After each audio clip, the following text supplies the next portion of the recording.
Hey guys, welcome to Mr. Smith's Kitchen. Brian, Mr. Smith, this is my kitchen. So today we're gonna make peanut butter fudge. We're gonna make chocolate fudge. We'll be making peanut butter later on down the road. I mean, I gotta make peanut butter. If you're new to my channel, welcome. I'm glad you found me. I hope you get something out of the channel. If you're returning, thank you. Either way, thank you. Don't forget, hit the subscribe button down below. Comments are always welcome. Just be civil with them. Think before you type, so to speak. Thumbs up, thumbs down are great. Not required, but are always nice. And as you may know, if you've been following me, we're kind of in the middle of a baking frenzy right now because it's Christmas and we're doing all kinds of cookies and stuff. You've already seen the peanut butter cookies we made, the chocolate chip cookies we made, and the Buckeyes we've made. And then earlier this morning, you saw the molasses cookies. I hope you tried the grilled chicken from last night. It's been a busy couple of days, I'm telling you. You've been following me through almost all of it. So now, for the evening video for Thursday's baking, even though I usually only do one video, we're going to make some chocolate fudge. And this is some of the easiest fudge you'll ever make. I mean, it really is easy. It does require to be refrigerated, but that's okay. It's only an 8" by 8" square of fudge. Doesn't take much room in the fridge, and anybody can make this. The peanut butter recipe is almost the same, a little different, but not by much. So this particular recipe was a chocolate walnut fudge. It had walnuts in it, but we're just omitting the walnuts. I got a friend who doesn't do well with any nut, and so I'm going to make some without them. Now, I made this last year with and without the nuts, and they both turned out fine. So without the nuts, this literally has 4 ingredients. 4. You're going to spend more time putting them together than you are. You'll probably spend more time eating it than you will actually making it. So anyhow, let me get you down here to the counter, and that way we can see what all we're doing. All right, let's come this way. Dun, dun, dun. Down, over, and down. All right, so first thing we're going to do, all right, is we're going to take an 8 by 8 pan right here. Mine's glass. You can use metal, whatever your heart desires. Completely up to you. Yes, ma'am. I thought you were going to go on. Oh. And we're going to put a piece of aluminum foil in it. Serves 2 purposes. If you got a metal pan, fudge can stick to it. Glass, fudge can stick to it. But when you put your foil in there, that gives you something you can pull it out with, detach it, cut it up, and put it in a dish to put in your fridge. So we've got that lined up. We'll go ahead and set this off to the side. Now let's talk about what we're going to do next, because this is really easy. All right, I have 1 pound of chocolate bars in there. These are semi-sweet bars, okay? You'll find those in your baking aisle. You can also find them in the candy aisle of your grocery store. I don't know why they have them in 2 different departments, but they're both baking chocolates. Just ones that you'll find like your higher end, your Lindors and stuff like that in the candy aisle. And then you'll find your standard baker's chocolate in the baking aisle. So whatever you like, but semi-sweet. You could use milk chocolate, but milk chocolate, as good as it is to bake with things when it's in it, to make fudge with, it gets weird after you heat it up and just let it cool again. It doesn't get bad, but it doesn't firm up like a semi-sweet or a bittersweet. If you like a dark chocolate, get a dark chocolate for your fudge. All right, so we got that in there. The next thing we're going to put in it is 1 16 or 14 ounce can of condensed milk. All right, whatever condensed milk you like. It's a sweetened condensed milk. All right, because this is the only sugar that's going to go in this. All right, there's no sugar involved in this, no nothing. So you've got the semi-sweet chocolate, which is, obviously just semi-sweet. And then you've got your sweetened condensed milk, which I don't know if you've ever tried sweetened condensed milk on its own. And if you haven't, I recommend it. It's not like it's horrible. It tastes like sugary milk, like chocolate milk, only somebody forgot to put the chocolate in. So we want 1 can of that, and then we want 2 tablespoons of unsalted butter, okay? Just pop that in there. Now, let's talk about the apparatus I got going on with this. This is basically a homemade double boiler, okay? A double boiler is anything you want to eat slowly, all it is water in this first pot.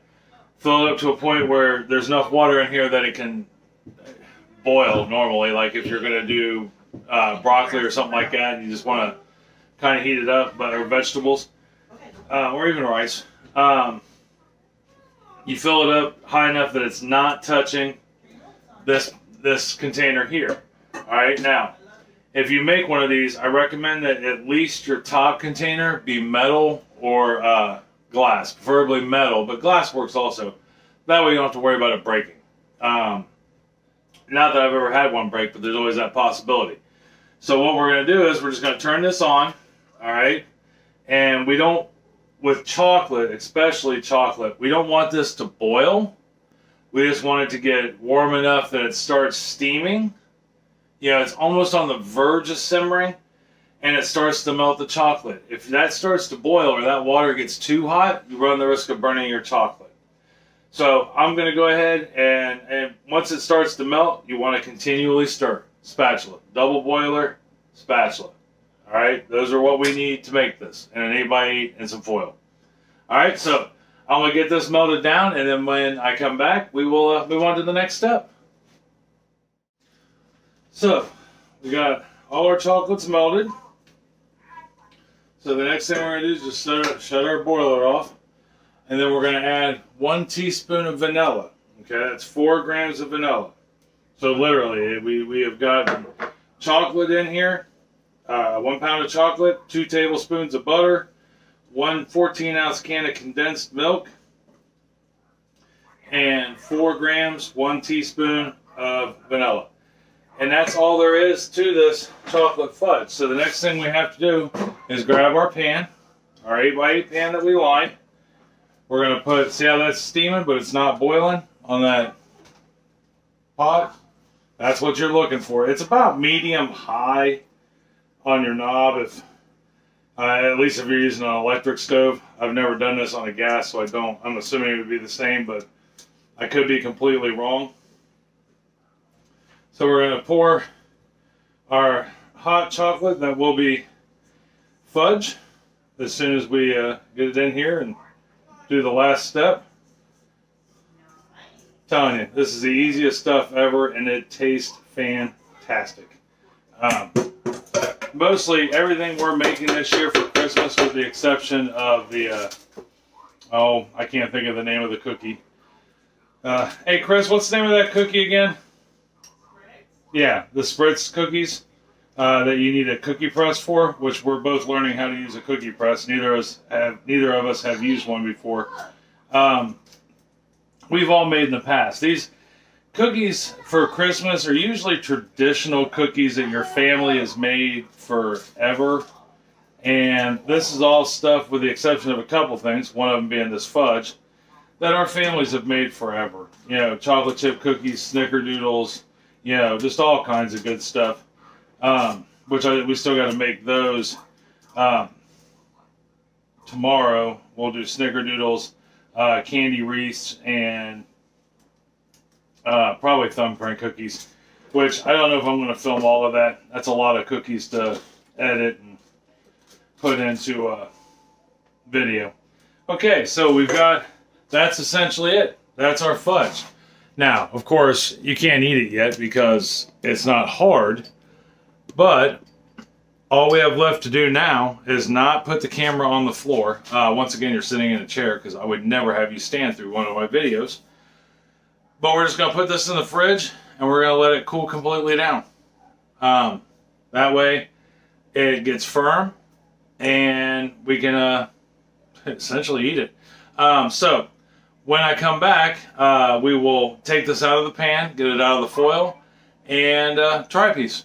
Alright, be back in just a moment. Alright guys, we let the fudge sit in the fridge and set up, get nice and hard. So now we'll move on to the last 2 steps, which is to get it out of the 8x8 pan and cut it up and try a piece. Alright, let's get you down to where you can see things, which will be right behind me there.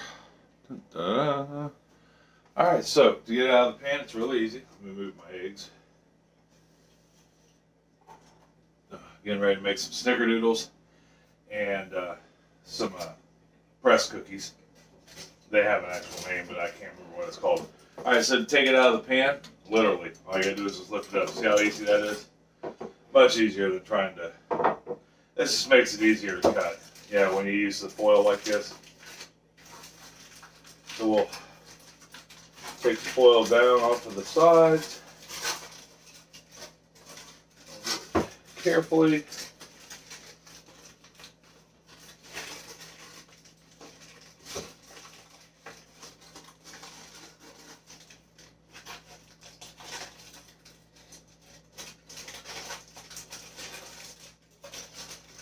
Oh, piece I don't want to squash right there in the corner. There we go.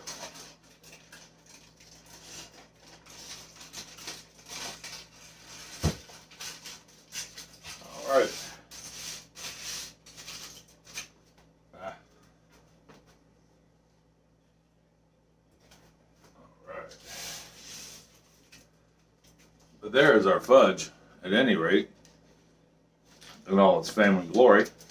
So, I'm going to get a knife real quick, and we'll cut us a piece, and I'll finish cutting it up later.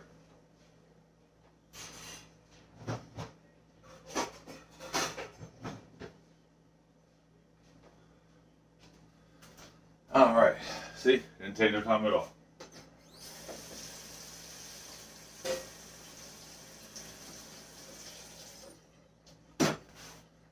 But, warm it up a little bit. And this is a really rich fudge, so you don't have to cut big pieces. You should be able to probably get, I'm going to say, close to 30 pieces out of this. An easy 30 pieces. But we're going to give it a try. See how it tastes. See? And there's our fudge right there. Let's bring you back up so I can see your face. You can see my reaction.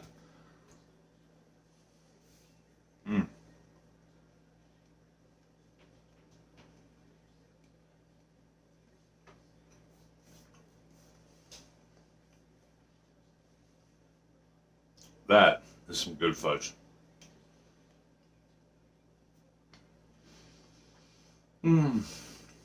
It's so creamy. And I don't know about you, but I don't like a bitter chocolate fudge, and that's not bitter at all. It's weird how, because if you know anything about sweetened condensed milk, as sweet as it is, it's not like horribly sweet, but it really balances the semi-sweet chocolates in that. Now, I suppose if, you know, you didn't want to use a complete semi-sweet, you could do half milk chocolate, half semi-sweet chocolate. That might work. But like I said, milk chocolate does, it's kind of an odd duck when it comes to making fudge.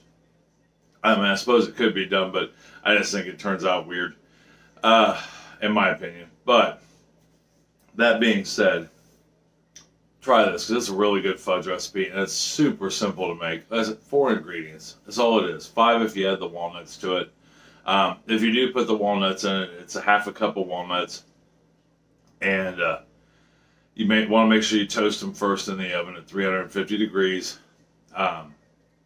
And then let them cool.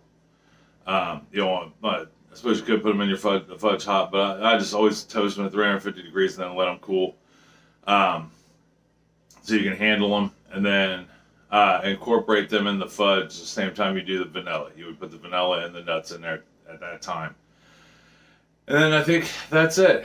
Well, I hope you try this. If you do, let me know. If you give it a shot, and tell me what you think. All right? Either way, good, bad, indifferent. Maybe you do something different. Maybe you have a different recipe and you'd like to share it. Just let me know down in the comments below. So, until next week,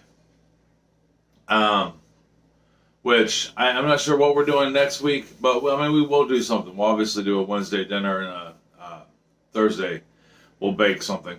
I just don't know what yet, but we'll do something. We may do like a festive bread or cake of some kind. Yeah, because I think the pies I've done for Christmas, I'm doing for Christmas, I already have videos for. I could be wrong, and if I don't, we'll do one of those. And take it from there. All right? I love you. I love you very much. Tell somebody else you love them and love them very much. Share some of this fudge with a neighbor. Get to know them. Make a friend. You know, that's the important thing. And, you know, not that I haven't said it in a while, but get vaccinated. You know, we're struggling with the vaccines and the boosters. We got ours, you know, our vaccine and our booster. You know, and help protect your neighbors. All right? Till next week, we meet up to talk or do some more shenanigans and have some dinner and bake something. Stay safe. Take care. Get vaccinated. I love you.